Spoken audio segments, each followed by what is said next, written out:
বাবা ভুয়া মুক্তিযোদ্ধা প্রমাণিত হলেও এখনও বহাল তবিয়তে খাদ্য বিভাগে কর্মরত রয়েছেন এস.এম. আমিনুর রহমান বুলবুল নামে এক ব্যক্তি।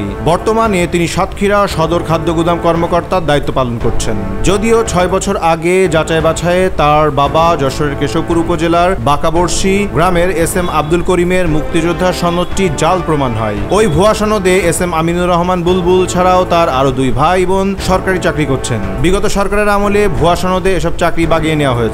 এমনকি ওই ব্যক্তির পরিবারের অন্যরাও ভুয়া মুক্তিযোদ্ধা সনদের বুনিয়াদে বিভিন্ন সুযোগ সুবিধা গ্রহণ করছেন। আর দীর্ঘদিন ধরে এভাবে জালিয়াতি চালিয়ে আসলেও রহস্যজনক কারণে তাদের বিরুদ্ধে কোনো ধরনের ব্যবস্থা নেওয়া হচ্ছে না। জানা গেছে ওই ভুয়া মুক্তিযোদ্ধার আরেক ছেলে মামুনুর রশিদ মনিরামপুর খাদ্য গুদামে নিরাপত্তা প্রহরী পদে চাকরি করছেন। আরেক সন্তান সরকারি প্রাথমিক বিদ্যালয়ে সহকারী শিক্ষক। 2019 সালে কেশবপুর উপজেলা কমান্ডার ভুয়া মুক্তিযোদ্ধাদের নাম গেজেট থেকে বাদ দেওয়ার প্রস্তাব সম্বলিত একটি তালিকা জাতীয় মুক্তিযোদ্ধা কাউন্সিলে দাখিল করেন। তালিকায় ওই 3 জনের বাবা এস.এম. আব্দুল করিমের নাম 47 নম্বর ক্রমিকে রয়েছে। স্থানীয় মুক্তিযোদ্ধাদের অভিযোগ, বিগত সরকারের আমলে দলীয় প্রভাব প্রতিপত্তি কাজে লাগিয়ে ভুয়া মুক্তিযোদ্ধা সনদ দিয়ে একই পরিবারের ওই 3 জন সরকারি চাকরি বাগিয়ে নিয়েছেন।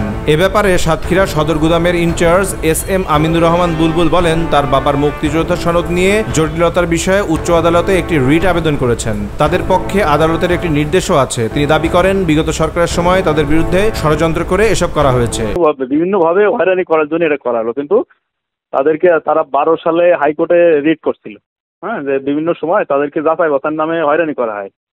তখন মহামান্য আদালত তাদের একটা রায় দিয়েছিল, দেওয়ার পরে তারা ওই যাচাই বাছাইতে যায়নি, কিন্তু তাদের হাইকোর্টের রায় প্রাপ্ত ছিল। তারা আপনি চাইলে রায়ের কপি আমি দিতে পারবো আপনাকে। ডেস্ক রিপোর্ট, দৈনিক রানার।